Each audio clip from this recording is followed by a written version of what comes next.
Hey guys, what's up? Seven Stop here. Welcome back. And today we're going to be talking about what are we talking about? Games. Fun. Games, fun? Yeah, what? games becoming less fun. Oh yeah, games becoming less fun. Let's go. I think we're gonna.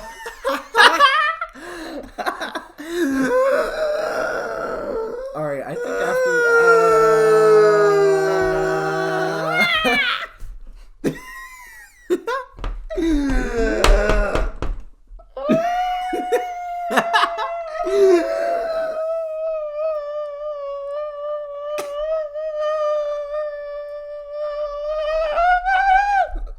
Hey guys, what's up? Seven Stop here. Welcome back to another video. And today we're going to be talking about if games have become less fun in the modern era. Yeah. Because I think from an objective standpoint, then games are better than they used to be in a lot of ways, like graphically, graphics. Technically.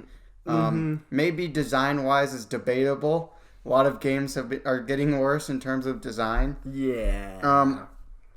But we're going to be talking about if games are becoming less fun, because it seems like there's this worrying trend in the industry where instead of, you're not supposed to design a fun game, you're supposed to design a game that has a battle pass and a loot system, and you got to keep people playing 24/7. Their whole lives have to be consumed by this game, whether it's fun or not. And complex, robust systems. Yeah. No game developers, we mentioned this in our From Software video.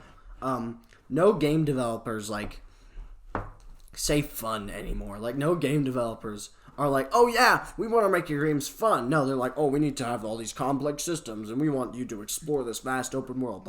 Is it fun? Yeah, that's what matters. Make it fun. So, this is mostly just kind of a commentary on the modern, the state of the state of gaming right now. Yeah. So yeah, I think that's in this relevant donkey clip. In 25 years since the Sega Genesis, developers have pursued hundreds of technological innovations to avert gamers' attention away from fun. I 100% agree with them. So many, there's so many advancements in technology. Look at the better facial animation. So many press conferences are look at this awesome, better facial technology. Oh, this epic tech. Yeah. Who cares if it's not fun? It feels like they're designing the games to not be fun, to just keep you playing, and that's all that matters. Keep you playing, have complex systems, have all the stuff in it. Like Call of Duty Modern Warfare, our favorite game to constantly use as an example of everything bad, even though that game's not horrible. But anyway, yeah, that game, it feels like the game is designed to just keep you playing regardless of if it's fun or not. Some of the best games I've played are really old, have bad graphics, stuff like that. Halo 2 or 3, Hollow Knight. It's a 2D game. It's not really very technically advanced, but it's just a good game. Yeah. All right, so so this is kind of also just a commentary on the modern state of gaming. Yeah. And how game developers are today, and just games in general. So yeah, let's take a look back at at the past. I think games are getting better in a way. Yeah, in a way they're getting better, but they're being designed less for the players to just have fun. Yeah. All right, so let's go back. We need to establish what was it like quote unquote back then. Back in the day, back in my day. No, even though I literally wasn't even playing games back in the day. Yeah, but basically what we're trying to say is we're not trying to sound oh, everything was better in our day. No, for every time we mention, oh, look at all those great games, there were still tons of bad games coming out. But we're just saying how gaming has just shifted. So back during Halo 3, Black Ops 2, and all those older games released, and people just had fun with them. Yeah, they played the game because it was fun. Yeah, they didn't play it because, oh, I have to complete the supply stream or whatever. Oh, I have to complete this challenge. Oh no! Yeah, we mentioned I need to get Damascus camo. Yeah, no, people played the game for fun, and then there was optional challenges like that, but that wasn't the objective of the game. Yeah, in Halo 3, the Vidmaster challenges are super difficult and stuff.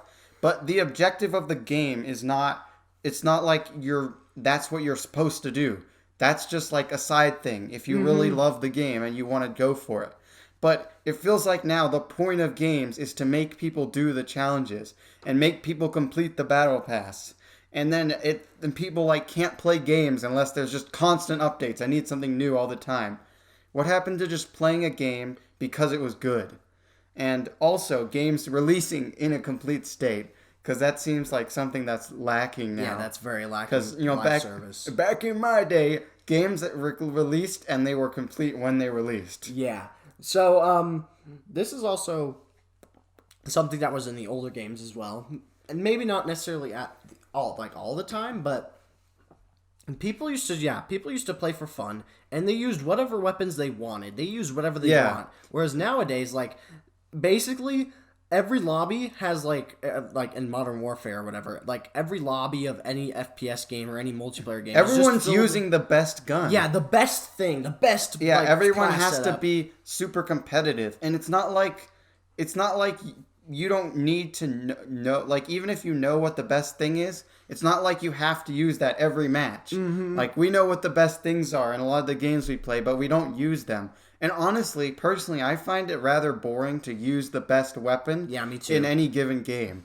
Because it's just like, there's no challenge. And so even if there's a weapon that's super overpowered, I usually won't use it. Or maybe I'll use it for like one match, and I'll be like, oh, that's boring. So then I'll use something garbage because it's just way more fun. Yeah, people used to play things for fun. They used like the weird, wacky weapons. But now you can't play for fun, Sam. No, because if you don't use that weapon, you're not going to get enough XP to level up your battle pass so you can buy the next battle pass next season. How are you going to live if you don't buy the next battle pass? By having fun.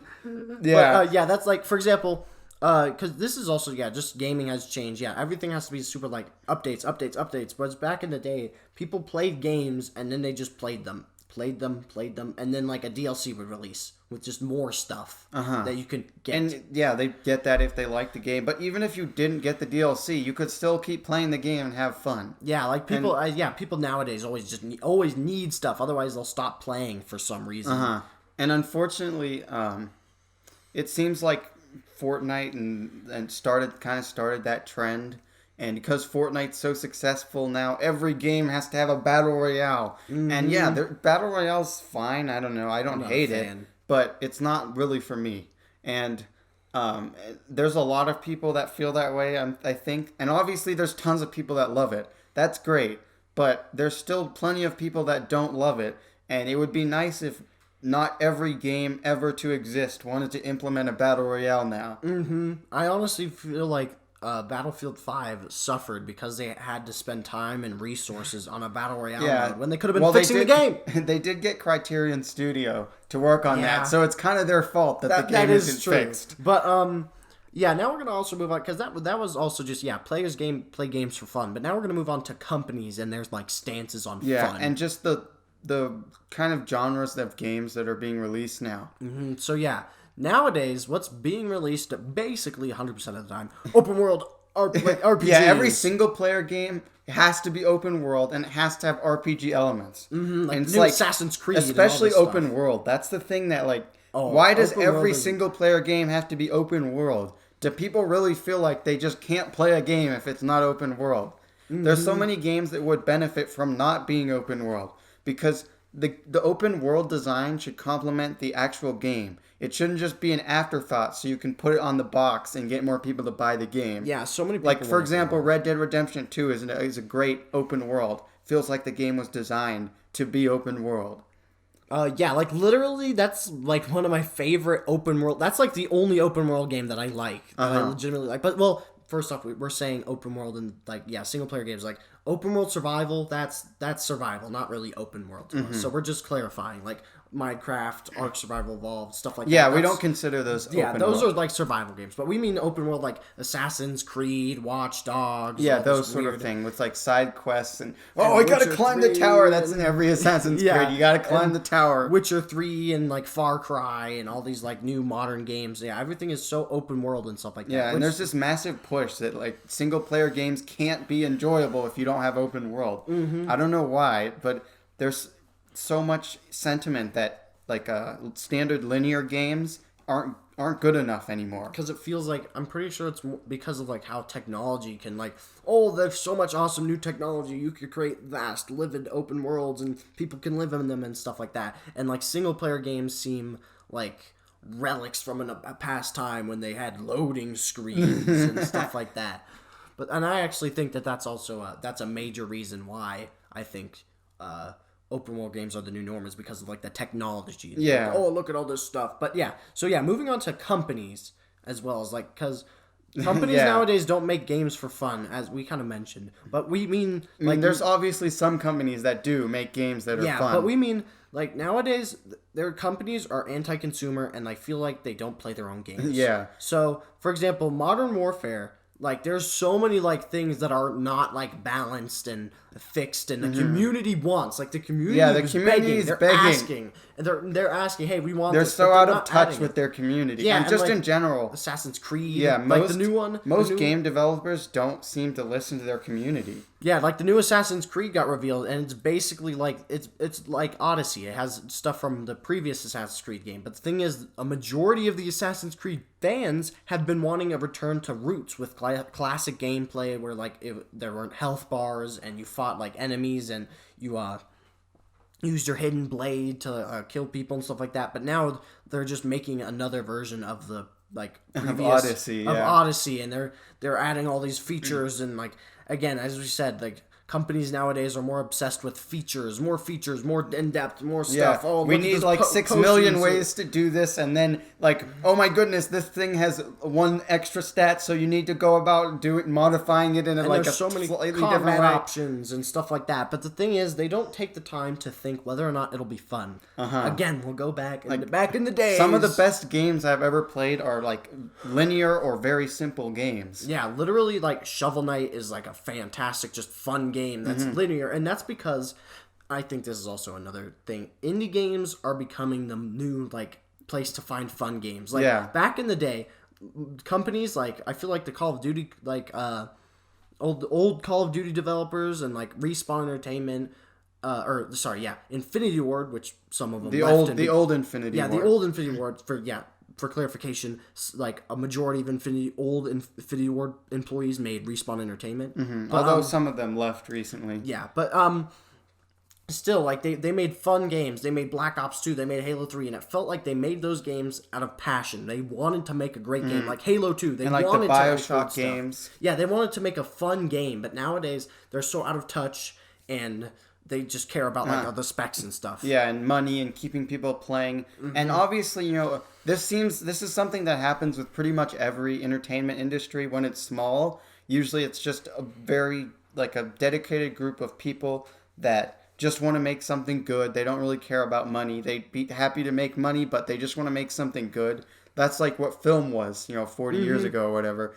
But then as it grows, like the gaming industry is basically, everyone plays games now. The gaming industry is huge now. So it changed from being just like kind of a niche thing that people do sometimes to like this mega, like billions of dollars industry where everything's about the money, like Activision, EA, and all that. So yeah, even though these companies in the past were more concerned about making good games, because the industry is getting bigger and they're seeing more money, the sentiment is changing. They're like, nowadays, most of the games that I really like and are like on my top 10 are like indie games or games that are older, like Halo 3, Halo 2. Old AAA games or indie games. Ori and the Will of the Wisps and the Blind Forest, even though they got support from Microsoft, they're still like indie level developers. They don't really make big stuff like Hollow Knight, Shovel Knight, all of them, because they want to make games fun. They're like, hey, Celeste, that's another amazing game. They're like, hey, we love like what we're doing. We love making games, and like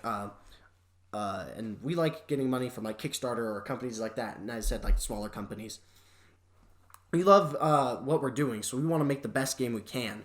Yeah, that's where the fun games are at now. That's where the fun stuff is. Don't look at like Modern Warfare and all that. Look towards the indie games. You'll find so many amazing games there. Battlefield 5. Oh gosh, no. But, there are some developers that are pretty big that are still actually concerned about making good games. Like Respawn, From Software. Those are pretty much the only two actually. Yeah.